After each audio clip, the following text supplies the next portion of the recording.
Nós estamos aqui reunidos, como disse o Senhor Jesus, onde 2 ou 3 se reunirem no meu nome, eu ali estarei no meio deles. Então eu sei que alguns irmãos não puderam vir para o culto. Talvez por estarem enfermos, talvez por não terem conseguido um transporte, talvez por estarem viajando, mas uma presença é certa, a presença de Jesus. Aleluia! Ele não disse eu vou pensar, ele não disse talvez, ele não disse eu vou avaliar, ele disse se 2 ou 3 se reunirem no meu nome, é no nome dele, eu estarei no meio destas pessoas. Então eu creio de uma forma absoluta que Jesus está aqui. E Ele está aqui para nos abençoar. Então esse texto, ele fala de um momento, um episódio que aconteceu durante a jornada, a caminhada do povo de Deus saindo do Egito para a terra prometida, para Canaã. Uma jornada conduzida por Moisés, o grande libertador que Deus levantou em Israel, quando eles ainda estavam no Egito, para conduzir o povo israelita da escravidão do Egito para a liberdade na terra prometida, em Canaã. No Egito eles eram humilhados, no Egito eles eram explorados, no Egito eles eram oprimidos, no Egito eles eram enganados. E Deus então levanta Moisés para libertar o povo israelita lá do Egito para a terra prometida. E diz a Bíblia que eles saíram partindo do Mar Vermelho, entrando pelo o deserto de Sur. Eles caminharam 3 dias no deserto e não acharam água. Ora, deserto nós sabemos, é território coberto de areia, é região ensolarada, é região não cultivada, é região pouco habitada, desolada, estéril, solitária, é lugar quente, é lugar perigoso, selvagem, é lugar sem ordem, não é lugar bom. São poucas as comunidades que vivem no deserto. A maioria das comunidades estão nas zonas urbanas do mundo inteiro, uma parte delas também na zona rural, mas são poucos que querem viver no deserto porque não é vida fácil. Não é um lugar agradável. Não é um lugar de muita provisão. E imagine Israel, ficou 40 anos no deserto porque desobedeceu a Deus. Mesmo depois de sair do Egito, mesmo depois de ver milagres, de ver Deus operando, ainda assim foi desobediente. Ainda assim se rebelou contra o Senhor. E aqueles 40 anos no deserto representam uma transição, não só na vida de Israel, mas também uma transição na nossa vida. Todas as vezes que nós estamos no deserto, seja por desobediência a Deus, ou mesmo estamos no deserto, em obediência ao Senhor. Porque a maioria dos crentes pensa que está no deserto apenas porque pecou, ou que só vai para o deserto gente desobediente, mas não. O deserto é o lugar do laboratório de Deus. O deserto é o lugar da oficina de Deus. O deserto é o lugar que Deus nos prepara para a terra prometida. O deserto é o lugar que Deus trabalha nosso caráter, nossa obediência, nossa submissão. Mateus 4 diz que Jesus foi levado pelo Espírito para no deserto ser tentado pelo diabo, para sofrer ataques, para sofrer provações. E a Bíblia deixa claro isto, que muitas vezes o melhor lugar para nós nos aproximarmos mais de Deus é no deserto.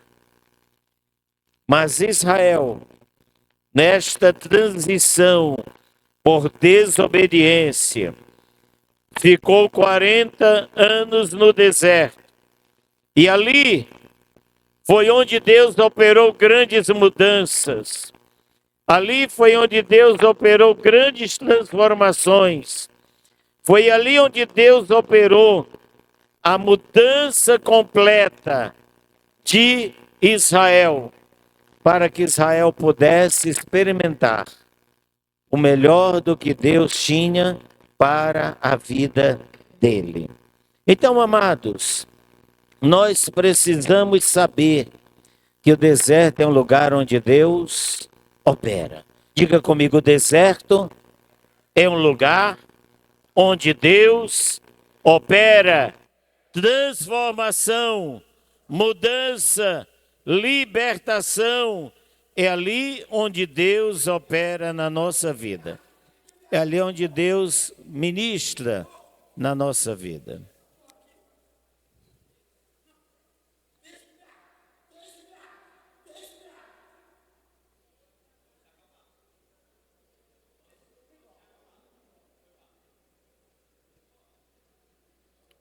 Faz parte, normal.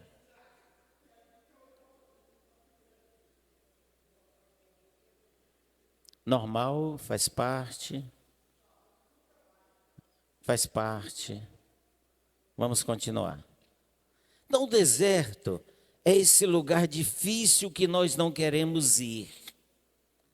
Mas é o lugar que Deus muitas vezes quer nos levar. Para tratar nosso caráter, para tratar nossos medos, para tratar nossas rebeldias, para tratar o nosso coração, que muitas vezes não quer ceder para que Deus opere aquilo que Ele tem planejado na nossa vida.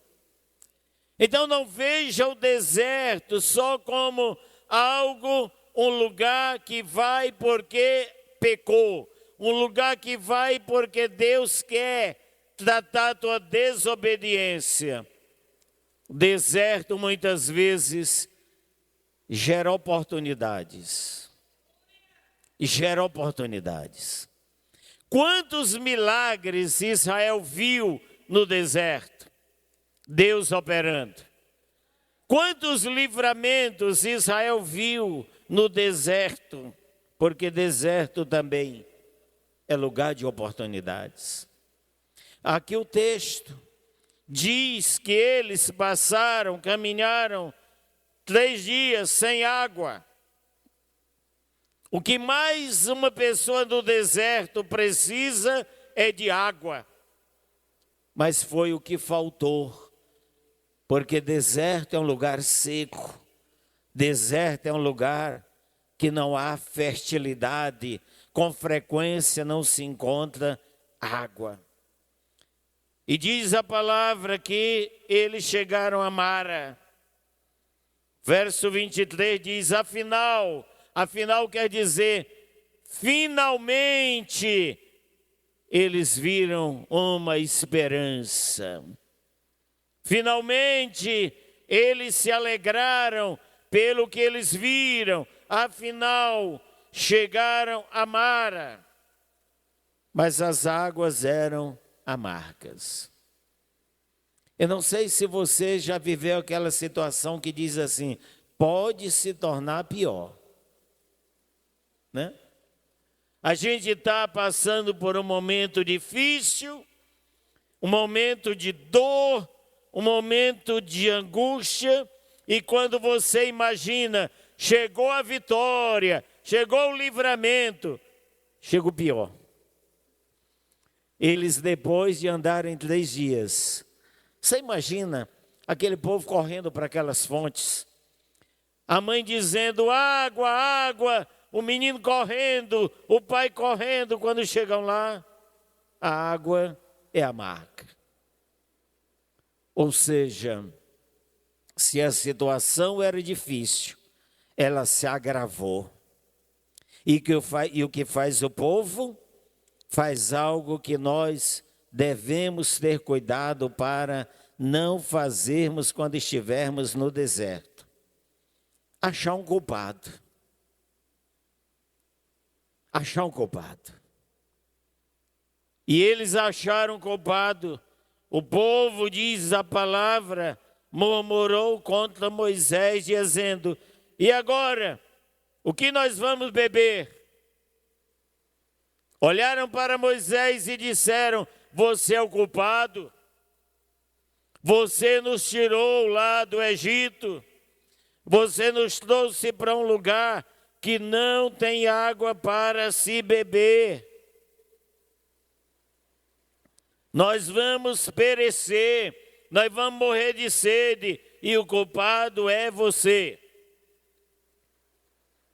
Quantas vezes, irmãos, nós estamos com um problema e ao invés de procurarmos a forma certa para resolver, nós vamos procurar um culpado. É o marido, é a esposa, o culpado é o filho, o culpado é a igreja, o culpado é o pastor, o culpado é o governo, o culpado é o poço, o culpado é quem fez o poço. O culpado é quem não colocou aqui uma placa dizendo para ninguém beber que essa água é imprestável. Eles foram culpar Moisés. Sempre assim. Quando nós queremos procurar um culpado, nós vamos procurar aquele que nós consideramos nosso guia, nosso líder, nosso pastor. Eu nunca esqueço de um aconselhamento que fui fazer com a pastora na casa de um casal da Bereana na época. Aquele casal brigava muito, tinha muito desentendimento, palavras pesadas, palavras que feriam, agressões verbais. E não existia a lei Maria da Penha, quem foi lá fui eu e a Maria do Socorro, tratar com aquele casal. E quando chegamos que sentamos, ela começou a detonar o marido, ele sentado na minha frente, na mesa. É porque você não presta, e você não é mais o homem com quem casei, e você... Aí ele só deixou ela terminar e disse, é você. Quem não presta é você. Eu me arrependo do dia que eu casei com você. Você não tem mais nada da mulher que eu casei. Aí eu fui falar. E os dois disseram, o culpado é o senhor. Culpado é o senhor. E aí apresentaram uma lista de coisas contra mim, contra a igreja. E eu hoje continuo sendo pastor e eles continuam casados e brigando. Não são mais da Bereana, não sei se de graças a Deus, mas não são mais da Bereana, mas continuam casados. Nunca arrumaram a vida. E para ele o culpado é todo mundo, menos eles. Culparam a Moisés, e é isso que muitas vezes quando nós estamos no deserto, nós queremos culpar os outros. Queremos encontrar nos outros a culpa, a responsabilidade pelo nosso problema. E aí, amados, nós precisamos agir de forma correta no deserto, ou agir de forma correta no momento difícil. E eu quero deixar aqui uma senha para você. Troque o murmurar, o reclamar pelo louvar. Diga isso para o seu irmão. Troca o reclamar pelo louvar. Tem um provérbio aí do mundo que diz: quem canta, seus males espanta. A música tem o poder, mesmo uma música não sacra, mesmo uma música que não tenha um conteúdo bíblico, ela tem o poder de nos alegrar, o poder de nos encorajar, o poder de tirar o foco do problema. Então, ao invés de reclamar, vá louvar. Está no deserto, está sofrendo, está doendo. Levante louvores a Deus. Coloque lá o seu rádio, seu celular, o seu aplicativo de música. Ligue numa caixa de som e deixe o louvor se espalhar pelo quarto, pela cozinha, pelo quintal, e até os vizinhos com problema serão abençoados. Aleluia! Tem gente nessa igreja que se converteu ouvindo louvor na calçada. Disse: pastor, eu me converti porque eu passei pela calçada e ouvi uma música tão bonita, uma letra tão impactante. Especialmente quando não éramos um templo climatizado. Então, ao invés de reclamar, de procurar culpados, porque o primeiro ponto é esse, geralmente nós culpamos os outros, quando na verdade o que nós precisamos é louvar a Deus. Agora veja bem, quando Israel culpa Moisés, eles estão expressando falta de confiança em Deus e em Moisés. Porque foi Deus quem constituiu Moisés, o guia de Israel. Então, quando eles expressam, começam a murmurar, dizendo o que é que nós vamos beber, onde é que nós vamos saciar nossa sede, onde é que nós vamos dar água para os animais, onde é que nós vamos pegar água para nos banhar, fazer nossa higiene, eles estão exatamente expressando falta de confiança em Deus e falta de confiança em Moisés. Nós precisamos, amados, ter uma postura correta em cada situação na nossa vida. Diga: eu preciso, em cada situação da minha vida, eu preciso ter uma postura correta. Ninguém sabe, amados, o que vai acontecer de amanhã até o próximo domingo. Às vezes está tudo tão calmo, de repente vem um tsunami. Às vezes a gente está tudo bem na família, de repente chega uma notícia avassaladora. De repente nós mesmos não estamos sentindo nada que nos preocupe, mas acordamos com uma dor que vai nos levar para uma internação. Preste atenção, qualquer que seja a situação amanhã, terça, quarta, quinta, sexta e sábado, tenha uma postura correta. E qual é a postura correta? É olhar para o céu como Moisés fez e clamar ao Senhor. Moisés não perdeu a paciência com o povo. Aqui não. Algumas vezes ele perdeu, mas aqui não.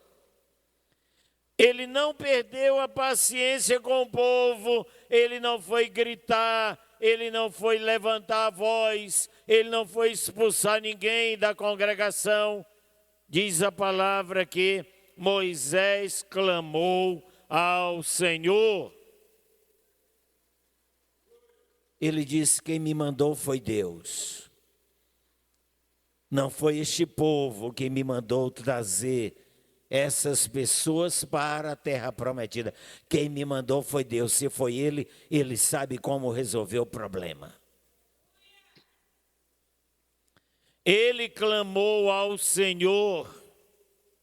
O problema é que nós saímos do Egito, mas continuamos com os velhos padrões de pensamento e de comportamento do Egito.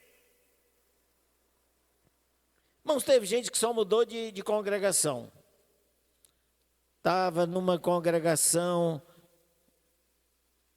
digamos que a maioria de nós veio do catolicismo, estava numa congregação com o padre Juvenal, lá em Birimbau do Norte. Aí mudou para Batista Nacional Bereana do pastor Luiz Gonzaga. Mas o comportamento é o mesmo. O padrão de pensamento é o mesmo. Se eu for conversar com o padre, ele vai dizer: rapaz, está igualzinho como era lá na minha igreja. Isso não mudou nada. Só mudou de cartão de membro. Era um membro de uma congregação católica, agora é um membro de uma igreja evangélica. Mas os padrões de pensamento, de comportamento, são os mesmos. Na hora da crise, tem uma postura errada. Na hora do deserto, vai culpar os outros. Quando, na verdade, nós temos que olhar não para o deserto, que não tem água. Nós temos que olhar para o céu, porque é de lá que vem toda a provisão para a nossa vida. Ele clamou ao Senhor. Ele não estava com a mesma mentalidade do povo. E aqui há um princípio. O espírito que atua no líder tem que ser mais excelente do que o espírito que atua no discípulo. Sabe, amados, próximo mês, dia 7 de abril, eu completo 33 anos pastoreando essa igreja, a idade de Cristo. Sabe por que eu estou de pé? Amém, amém, amém. Sabe por que eu estou de pé? Porque muitas vezes eu não aceitei o espírito que estava atuando na igreja. O espírito de desânimo, o espírito de fracasso, o espírito de derrota, o espírito de não vamos conseguir, o espírito de nosso tempo passou. Não, de forma alguma, eu vou sempre acreditar que Deus está no nosso meio, que Ele é poderoso para salvar, para curar, para libertar, para restaurar. Ele é o Deus de Moisés, eu sirvo ao Deus de Moisés. É isso que eu creio. É isso que eu creio, é isso que eu creio. Moisés não se deixou influenciar pelo espírito do povo. O espírito do povo era de murmurar, o dele era de clamar. O espírito do povo pode ser o de reclamar, mas o do líder deve ser o de louvar. Então, nós observamos Moisés clamando. E aí diz o Senhor, diz a Bíblia a respeito do que o Senhor fez. E o Senhor lhe mostrou uma árvore. Diga para o seu irmão: Deus sempre tem uma árvore. O que representa esta árvore é a resposta de Deus, é o livramento de Deus, é o direcionamento de Deus. Aliás, esse negócio de árvore tem tudo a ver com Moisés. O chamado dele se dá na sarça ardente. Na sarça ardente. Ali se dá o chamado de Moisés. Quando ele está diante do Mar Vermelho, Deus disse para ele tocar com o cajado, levantar o seu cajado. E aqui Deus mostra para ele uma árvore. E disse para ele: Moisés, lança esta árvore nas águas. Irmãos, é muito simples. Para Deus as coisas são muito fáceis. O que para nós parece algo inviável, irrealizável, Deus resolve com um graveto. Um graveto. Deus não precisa pegar um jequitibá. A resposta de Deus vem de forma simples e poderosa. Ele diz: lança esta árvore nas águas. E ele pega aquela árvore, que devia ser um pequeno galho ou um pequeno arbusto, e ele lança na água, e a água fica a água mais doce da terra que Israel já bebeu. Diga assim: Deus tem o poder de transformar o amargo da minha vida em algo muito doce. Você acredita nisso? O casamento velho amargo pode ficar doce. Aquele filho com problema que amarga a tua vida, é uma mara na tua vida, uma água amarga. Deus pode transformar a vida deste filho de uma forma extraordinária. O teu irmão, aquele viciado, dependente, aquele que ninguém mais acredita, aquele que a família já desprezou, Deus pode levá-lo para um deserto e ali transformá-lo numa vida doce. Você tem que crer nisso, meu irmão. Não importa o tamanho do teu problema, do teu amargo. A solução está bem pertinho de você. E alguns estudiosos dizem que essa árvore aponta para Jesus. Aponta para Jesus. Não, vou depois. Esta água amarga, Deus traz livramento, Deus traz vitória, e ela se torna uma água doce, porque Jesus, Ele opera na nossa vida, Ele é a água viva, e quando Ele opera na nossa vida, jorram fontes de águas vivas do nosso ser. Então, Deus dá então esse livramento. Mas, amados, a questão é que muitas vezes nós saímos do Egito, mas trouxemos a mentalidade do Egito conosco. Irmãos, eu fico às vezes encabulado, como se diz aqui no Nordeste, quando eu vejo pessoas na igreja, muitos anos de fé, com a mentalidade ainda de escravo, vivendo como escravo. Ele está no lugar da bênção, ele está no lugar que Deus o colocou para o abençoar, mas a mentalidade dele é de escravo. Ele não vive o melhor que Deus tem preparado para ele. Eu lembro de Números 11, 5. Números 11:5, o povo dizia para Moisés: mas nós estamos com saudade do Egito. Aquelas cebolas, aqueles melões, aqueles pepinos, aquele alho. Que saudade do Egito, porque a gente está cansado deste maná. E eu falei pela manhã, numa palavra breve, na nossa SCC, Escola de Crescimento Cristão, pela manhã eu dou a palavra final para todas as classes. Eu falei que a cebola do Egito representa o nosso passado. Irmão, cebola é bom, mas todo dia ninguém aguenta. Sabe o que acontece lá em casa? Eu gosto muito de cebola, muito. De preferência aquela cebola roxa crua, que é a mais perigosa, é a mais ardelosa. E eu gosto de comer ela com vontade. Mas sabe a frase que eu escuto? Minha esposa diz: hoje não tem beijo.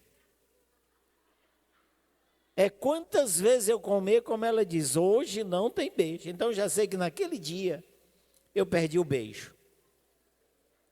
Mas ainda assim eu como, porque eu gosto. Mas cebola, todo dia, você recebe o maná vinha de onde? Do céu. A cebola do Nilo, o maná do céu. E aí eles dizem: que saudade das cebolas. Ele estava dizendo: que saudade de carregar pedra no ombro para as pirâmides. Que saudade daquele sofrimento, trabalhar de manhã, desde o sol nascer até quase a lua já brilhando, sendo chicoteado, apanhando, sofrendo, sendo humilhado. Mas que saudade do meu passado. Passado de prostituição, passado de idolatria, passado de crack, passado de maconha, passado de cachaça, passado de bater na mulher, passado... Que coisa terrível! Que passado, amados! Nós já fomos libertos do que nos escravizava, nós agora somos livres para servir a Cristo. Aleluia! Diga para o seu irmão: meu irmão, nada de cebola do Egito. Cebola daqui pode, mas do Egito não. Nada de cebola do Egito. Então a gente tem que adotar uma postura de que o passado foi escravidão, nós estamos libertos. Não vá com seu amigo voltar ao passado. Não vá com a sua namorada voltar ao passado. Não vá com o seu marido voltar ao passado, porque você, livre do passado está. Você não é mais escravo de Faraó, você agora é servo de Cristo.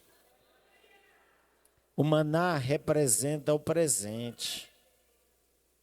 O maná caía do céu, representa a provisão diária de Deus. Irmão, tem gente que está na bênção e está querendo sair.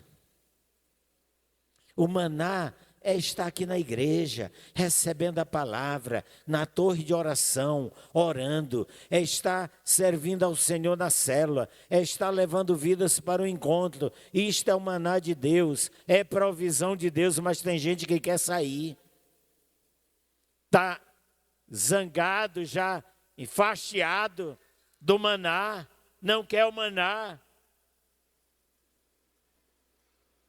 Uma vez o irmão chegou para mim e disse: pastor, dura quanto tempo a gente ser crente? Falei: meu irmão, que eu saiba a vida inteira. Não é porque eu queria tirar as férias. As férias. Depois eu volto. Eu digo: tu vai morrer, meu irmão. Crente não tira férias, só do trabalho. Não, é porque, sabe, eu queria ir lá no interior, vai ter uma festa, eu queria dar uma volta. Tu é doido, meu irmão? Crente que depois que torna crente não tem jeito mais não, rapaz, é para a vida toda. Queria tirar as férias. Aí nessas férias, o cão que não tira férias, pega ele. O maná é isso aqui. É você todo dia de domingo na casa de Deus. Aí as pessoas perguntam assim, tu não cansa não? Tu não cansa não? Ir lá para a igreja, cantar aqueles hinos, escutar aquele pastor de blusa amarela. Tu não cansa não? Mas o maná é novo. O maná se renova a cada manhã. As misericórdias do Senhor a cada manhã estão disponibilizadas. E nós não nos cansamos de Deus. Nós não nos cansamos da palavra. A cebola representa o passado, lá no Egito. O maná representa o presente no deserto, para Moisés e Israel. Mas o nosso futuro, nós temos um destino profético. A palavra de Deus diz que nós estamos indo para a terra que emana leite e mel. Passado é cebola, presente é maná. Mas nós temos um destino profético, nós estamos indo para a terra prometida, terra que emana leite e mel. É isso. E aí a palavra de Deus diz, no versículo de número 26, e diz, se ouvires atento a voz do Senhor teu Deus, e fizeres o que é reto diante dos seus olhos, e deres ouvido aos seus mandamentos, e guardares todos os seus estatutos, nenhuma enfermidade virá sobre ti, das que enviei sobre os egípcios. O Senhor está dizendo que, e ele conclui, pois eu sou o Senhor que te sara. Aleluia, glória a Deus. Entenda, o Senhor está dizendo assim, olha, a obra que eu faço na tua vida é tão grande que eu quero tirar de ti toda a marca do Egito. Nem aquelas doenças que eu mandei sobre eles, eu quero sobre ti. Eu quero que tu sejas diferente. Eu quero que tu seja diferente do teu vizinho. Eu quero que tu seja diferente do teu parente. Você vai estar no deserto também. Você vai passar por lutas, mas haverá um diferencial sobre ti. Porque eu sou o Senhor que te sara. Jeová Rafá. Eu sou o Senhor que te cura. Então receba cura nessa noite. Qualquer que seja a doença, seja ela uma doença terminal, seja ela uma doença que não tem cura, seja ela uma doença que os remédios não conseguem debelar, seja ela uma doença que a medicina não consegue diagnosticar, seja curado pelo Jeová Rafá, porque o Senhor de Israel, o Deus de Israel, o Deus de Moisés, é o Senhor que nos sara. Que nos sara. E aí, amados, então chegaram a Elim, onde havia 12 fontes de água e 70 palmeiras, e se acamparam junto das águas. Tu está vendo aí para onde é o teu destino? Tu está vendo aí onde é que Deus vai terminar com essa história de nossa jornada na terra? E que nós já vivemos isto pela fé. Deus tem preparado fontes de águas e palmeiras em um oásis para o teu descanso. E essa fonte é Jesus. Jesus é o nosso Elim. Jesus é aquele que disse, você está cansado?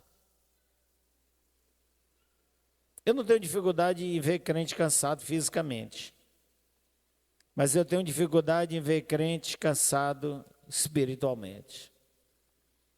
Ah, pastor, eu estou morrendo, eu estou nas últimas.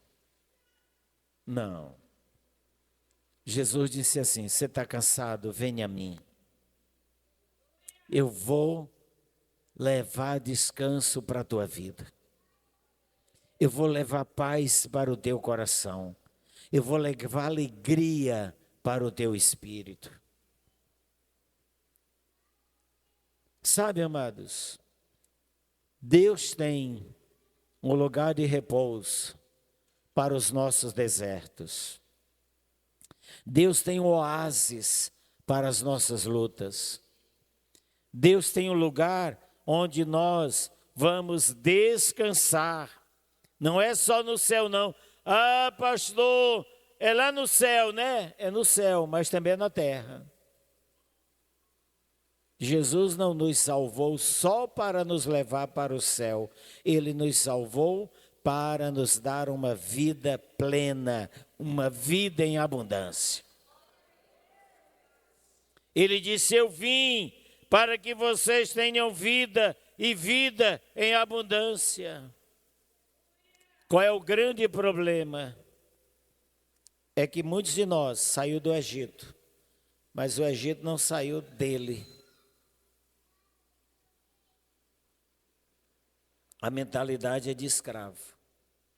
E aí eu quero contar aqui uma pequena história, que é um fato verdadeiro. Eu li na internet, no ano de 2019, uma mulher, uma francesa, de 90 anos, 2019, ali, chegando a pandemia. Uma mulher francesa, uma senhora, uma idosa, de 90 anos, vendeu a casa em que ela vivia.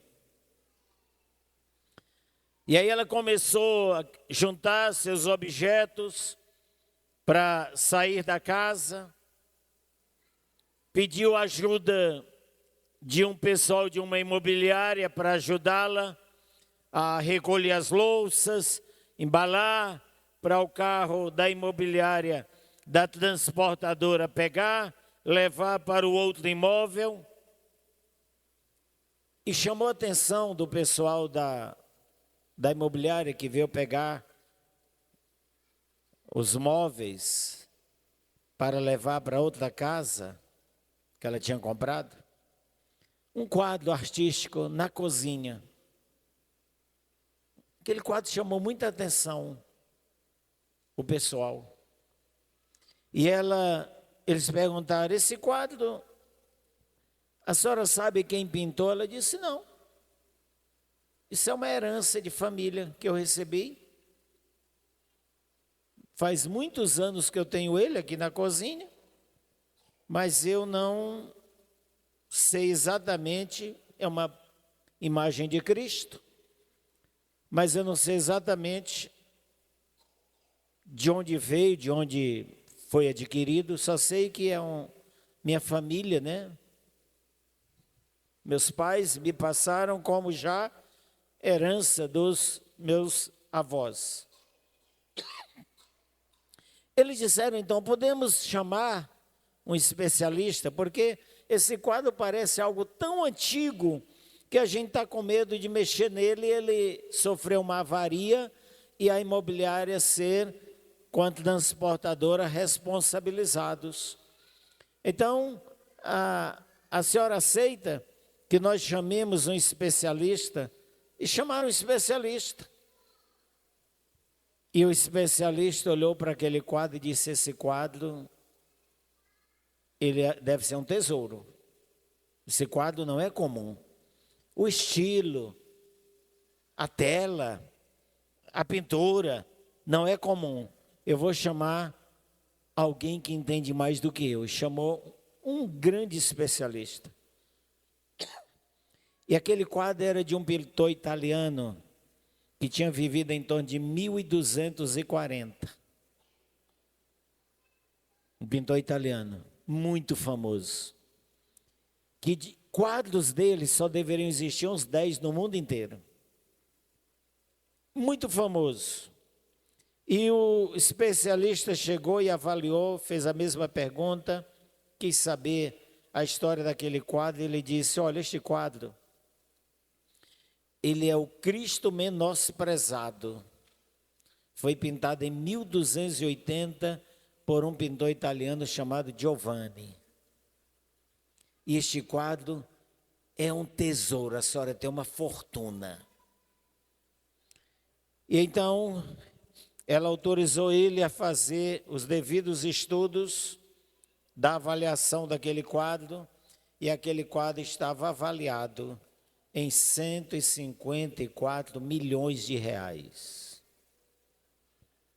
E aquela mulher, idosa, pobre, nunca usufruiu daquele dinheiro, nunca usufruiu daquela riqueza, porque ela não procurou saber dos seus direitos, não procurou saber do que ela tinha na vida. E, amados, esta tem sido a realidade de muita gente cristã, gente na igreja. Tem uma riqueza, mas vive como pobre. Tem uma riqueza, mas mora no lugar, aquela mulher morava num lugar muito discreto, muito simples. E na cozinha dela, um tesouro de 154 milhões de reais. Convenhamos, é uma vida triste. Você ser rico e andar comendo migalhas. Você ser rico e andar com uma mentalidade de pobre. Você ser vencedor e andar com uma mentalidade de derrotado. Sabe, a minha oração nesta noite, neste culto, é que você receba de Deus a revelação de quem você é em Cristo. A riqueza que você tem em Cristo. Sabe? A árvore está bem ali, pertinho, pertinho. Só falta clamar e receber a revelação de Deus. Está ali a cura, está ali a libertação, está ali o livramento, tudo ali disponibilizado, mas não está vendo. Porque não tem a revelação de Deus. Ah, meu irmão, minha irmã, você tem no seu coração uma riqueza. Você tem o Espírito Santo. E o Espírito Santo é tudo de Deus, porque Ele é Deus. Você tem a fé, você tem a ousadia, você tem a coragem, você tem a salvação, você tem a cura, você tem a libertação. Mas precisa ter uma mentalidade, não do Egito, mas uma mentalidade de Canaã, da terra prometida. Para quando alguém chegar e disser: e você como está? Eu estou vencendo. Ah, mas eu tenho visto uma luta tão grande. Mas é aí que eu estou sendo preparado para uma grande vitória. Ah, mas você não tem doença? Eu tenho uma doença veia besta aí que me acompanha, mas eu sirvo ao Jeová Rafá, o Senhor que sara.